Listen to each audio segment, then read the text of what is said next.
Stand in the street and watch the people pass by. Angry, worried, stressed out, rushing, dazed, phased out, existing. Stop someone, ask them where they're headed. They would tell you something like, I'm going for work or school or to meet someone or to do something. Ask them why. You'll most likely get a response akin to, well, because that's what we do. Ask them, why do we do what we do? The conversation could carry on only to ultimately conclude with a sentence like, because we want to be happy. The meaning and purpose of life, the whole aim and the end of human existence is to be happy, said Aristotle. But what is happiness? Why do we say we seek true happiness and not false happiness? What is inner happiness? Does that mean there is outer happiness as well? One of the most fundamental things human beings chase, are blessed with, seek to have, spread, need, and endeavor to obtain is happiness. And yet, we're not very sure about what happiness is. We know what it feels like, but what is happiness? Let us explore.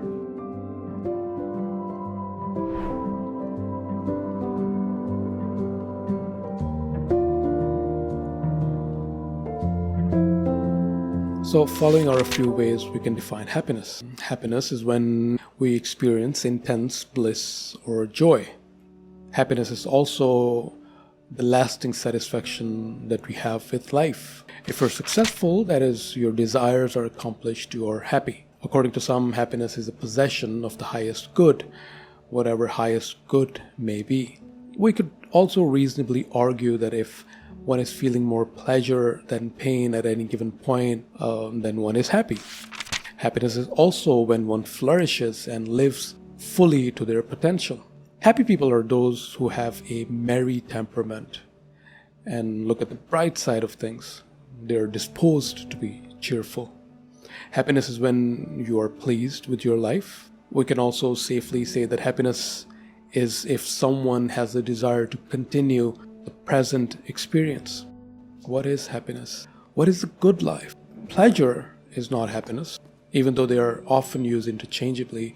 We hear about and watch and observe people laying down their lives for purposes they deem high, noble, and worthy. We see folks suffering through unimaginable pains and stand in the face of adversity to safeguard their dignity. We often hear people say, oh, we would do it all over again if we have to. So why do people voluntarily choose suffering over comfort? Because feeling more pleasure than pain at any given point simply does not define happiness. One could be facing insurmountable odds, and yet merely trying for the cause is often enough to not only keep them going, but in making them truly happy. Happiness in the meaning of gratification is different than pleasure. Pleasure is sense-based. Once the sensation leaves, pleasure is gone too. Gratification, contentment, satisfaction, gratefulness are perhaps more deeply rooted in our minds, where complex operations take place when we feel happy, and that happiness becomes a permanent part of our being. This is not the case for every pleasurable experience, however, but only some. This is perhaps why even reminiscing about happiness makes us happy. Take, for example, your last prized purchase. It felt great, didn't it? Or do you regret it? If not, do you not want the latest version since it's out now? What if you resisted buying it? Even though you could buy it, the decision could potentially continue to make you happy. Everything around us has what the Greeks called Talos, a purpose. Everything is working towards something, like the purpose of the seed is to become the tree, and the purpose of the knife is to cut. The purpose of the candle is to burn. In addition to what a thing is, what form it takes, and what it's made up of, there is always an ultimate purpose for a thing to exist, which Aristotle called the final cause. The reason why the thing was made is our ultimate purpose to seek pleasure, which may or may not mean it would make us happy. Or is it to maximize our authority, or what Nietzsche called our will to power? Everything we do is because we would like to increase our power or our authority. The growth in our authority brings happiness. Psychiatrist Viktor Frankl contested that by proposing will to meaning, placing meaning at the center of our pursuits and the reason for our happiness. Happiness is weird. Sometimes work makes us happy, and sometimes leisure. Sometimes being with certain people makes us happy, and sometimes we want to be left alone. Sometimes we like to buy things, and sometimes we like to give them away. Sometimes we like the time to stand still, and at other times we want it to move as fast as it could. Sometimes we want freedom, and sometimes we get sick of it. We feel that we need to be disciplined. We like rain, but we also like sunshine. We enjoy snowfall, but we also like the colors of the autumn. We want summers and winters, and miss winters in summers. Oscar the Grouch is pleased to be living in a trash can. In other words, Oscar's plight is not a temporary sensory experience, but a state of being. If we say Oscar the Grouch is having chocolate and he's loving it, this is a sensation that Oscar is feeling. It's not a state of being, but a temporary, enjoyable, but fleeting moment. So clearly there's more than one way of looking at happiness. There's a descriptive way we can define happiness, where we say a person is happy because he or she is feeling more happiness than pain at any given point in time. There's also an evaluative way of looking at happiness, because it's a state of being and it's them doing well in life. There's one more way of looking at happiness, which is more towards a spiritual, or I would say transcendental side, where this is the type where the person is happy as a being.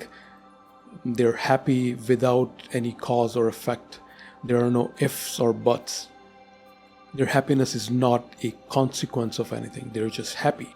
Being content is their being. This raises some questions.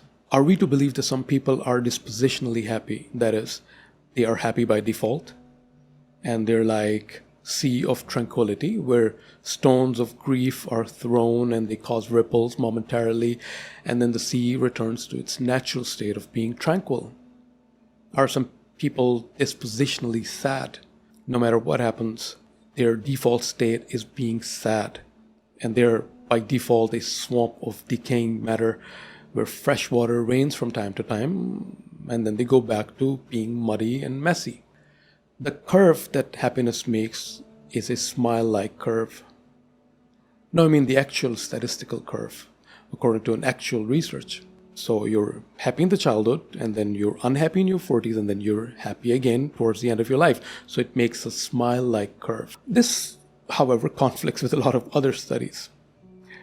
You know how stats and studies work. In some of the studies, it was shown that happiness grows in a straight line over time. In many other studies, it was shown that happiness over time makes an inverted U shape, which is interesting because in that case, happiness makes a sad curve.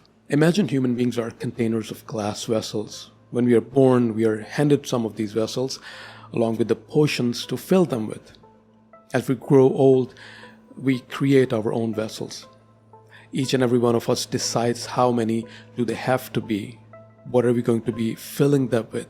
When are we going to call them full? Can we fill parallel vessels at the same time?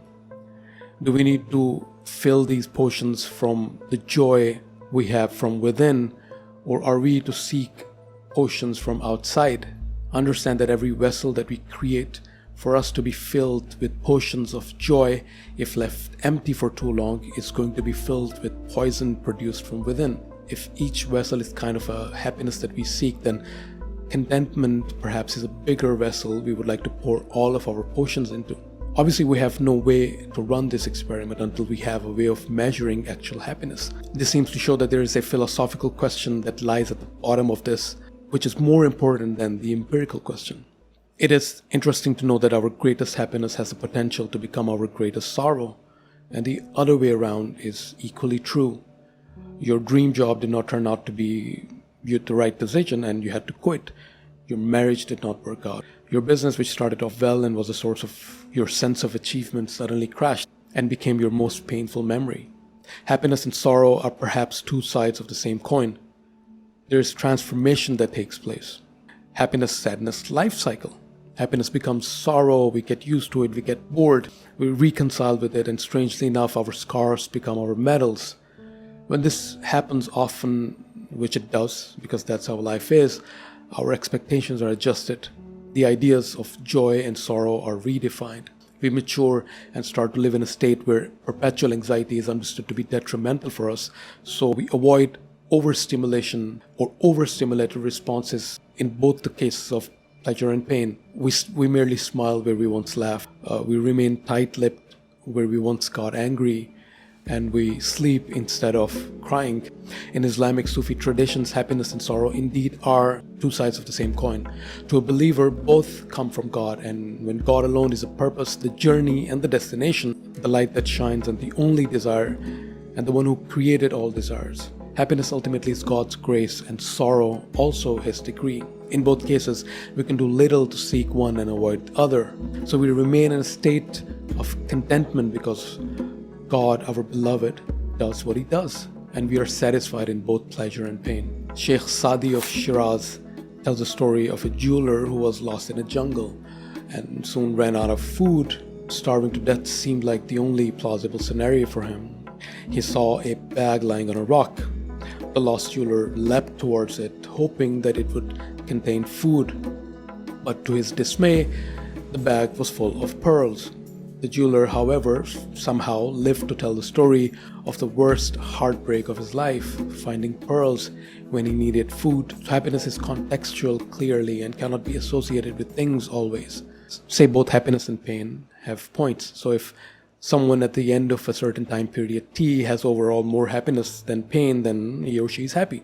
But what is the smallest unit of pleasure, or what is the smallest unit of pain? Some pleasures are just too epic, and some pains are too great. Someone can be in pain and still be happy. Self-annihilation, or fana, is a process of mystical contemplation, and it's a journey which is completed only when the self or the ego is obliterated. Pain of sacrifice is actually pleasure. Say a person is running a marathon. Towards the end of it, he's super fatigued, gasping for breath, can barely continue. His muscles are aching, the pain is substantially growing as a marathon is going into the final stages. If the athlete is winning the race, the physical pain will continue to grow. However, happiness will continue to grow with it in spite of the pain. But the athlete does not want this feeling to remain forever. He is in pain, but he's also in ecstasy. Contrast that if the athlete is losing. The pain is going to substantially and exponentially grow as the athlete approaches the finish line. So why define happiness? It's not like if we defined it, it would somehow help us to attain it. Or maybe we do try to define it so that we can follow steps to achieve happiness. Isn't that what self-help books and gurus try to do? They define a goal, which is happiness in this case, create a program to manufacture it, or find hacks somehow. Have it compared to the initial plan of happiness and decide whether we are happy or not. Simple enough. When somebody reads a self-help book or follows the same mentor or guru, everybody is pretty much modeling their happiness based on the same program. So we therefore have generic people with generic goals, generic metrics to assess how happy we are. Hemingway said that happiness in intelligent people is the rarest thing I know. Pain and suffering are always inevitable for a large intelligence and a deep heart. The really great men must, I think, have great sadness on earth, said Dostoevsky.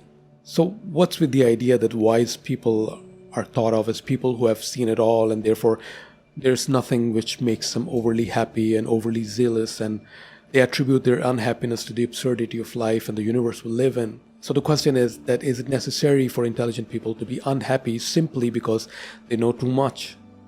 Or is there a real question here? Is happiness possible? Is happiness moral? Can we as human beings still manage to be truly happy, knowing with absolute certainty, and that we do, that there are millions and billions of fellow human beings absolutely suffering to merely survive their fate?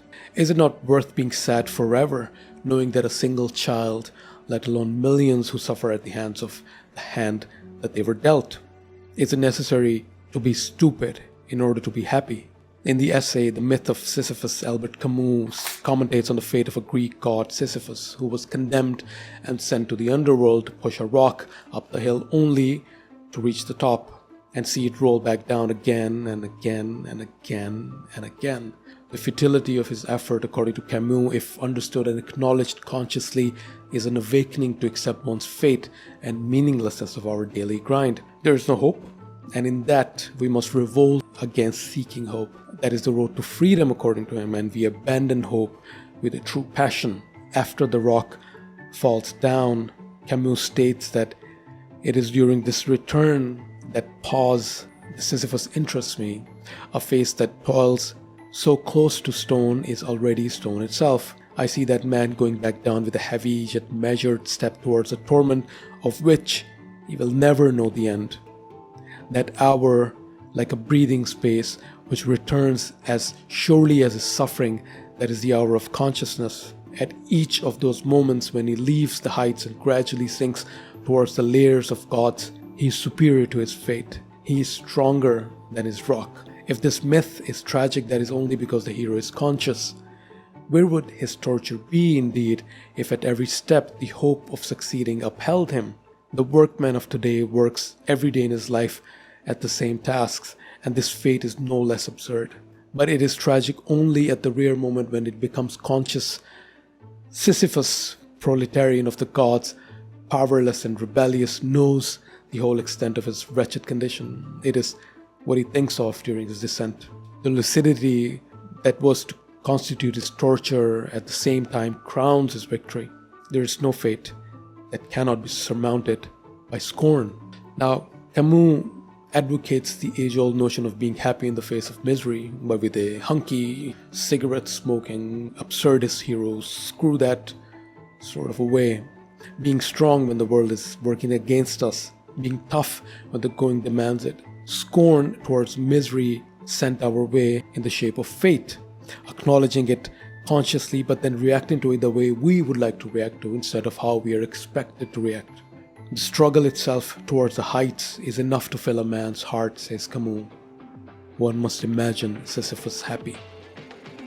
Moving on from Sisyphus and his absolutely rocking life of happy toil, living life authentically is something we can all agree is noble, virtuous, and a fair objective in life. It is uncontested that a life worth living is a life lived being true to yourself, to do what you deem you are born to do, to be honest to yourself. But then perhaps Hitler was also trying to live an authentic life, tirelessly worked to make Deutschland the best land in the whole world. Happiness is a good condition. It's a condition to go for. Is happiness moral? Does personal happiness have to be in agreement with societal happiness? Does the society have the right to define how far one can go in order to chase their own personal happiness? How far is too far? Permissible happiness, it seems, must be anchored in concepts beyond hedonism and pleasure. There is a greater well-being of the society that we are supposed to take into consideration while allowing the people to flourish within the confines of something.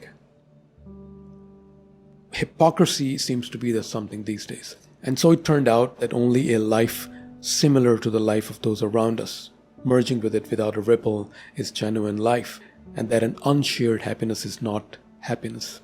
This was a highlighted passage from the novel Dr. Zhivago, and there was a note written on top of the page which said, "Happiness is only real when shared." Was this the lesson learned by the idealist adventurer Christopher McCandless after giving up all he had and resorted to spending a simple life in the wild? Did he believe no achievement or adventure, no story is worthy unless it is shared with people close to you? Did he regret not being able to share his stories of the wild with his family as he lay dying in an abandoned bus somewhere in the Alaskan wilderness? The greatest happiness is to know the source of unhappiness, said Dostoevsky. So by the process of elimination over time, we can discard what does not make us happy and hold on to what does, because we can't have everything that makes us happy. How would we know? Can there be any happiness without pain? How important is pain? What if all unhappiness is removed from the world? Would that mean complete happiness will dominate? What would you compare your current state with? Will you ever know how happy you are? Would you ever know if you are feeling more happy today than you were feeling yesterday? The yardstick to measure happiness, it seems, is not the absence of pain, but its presence. Dreams. Some dreams are so real, you can bet the events really took place. What you felt was real. There is no way for us to tell them apart, even in terms of brain activity or how we behave chemically during those experiences. So does being happy in a dream count? If not, then why? Does our happiness have to be real? But real in what sense? No happiness is tangible. But what if feeling happy is more important than being happy? What if feeling happy is being happy? Diogenes, the eccentric Greek philosopher, was sunbathing and did not congratulate Alexander on one of his victories. In fact, he was never bothered or impressed by any grandeur, conquest, or authority for that matter. Alexander himself walked to him and said, "I am Alexander the Great King. Do you want anything? Anything? Just tell me and I will give it to you." Diogenes, who was enjoying the autumn sun, answered, "Just stand aside. Just stand aside. You're blocking my sun." Everyone around jeered and called Diogenes stupid when he refused the opportunity to get basically anything he wanted. But Alexander knew the wisdom behind it and said, "If I were not Alexander, I would want to be Diogenes." It was found in a study of over 2,000 twins that 50% of our ability to be happy is genetic. Bummer. But 10% is circumstantial. But importantly, 40% is the outcome of our actions. If you were told that you can be happy for a solid 40% of your life, you would take it. Then why don't you? It is perhaps this 40% of our happiness that we can take responsibility for. It is this 40% about which Shel Silverstein wrote the following poem called Magic. Sandra seen a leprechaun. Eddie touched a troll. Laurie danced with witches once. Charlie found some goblin's gold. Donald heard a mermaid sing. Susie spied an elf. But all the magic I have known, I've had to make myself. See you in the next one.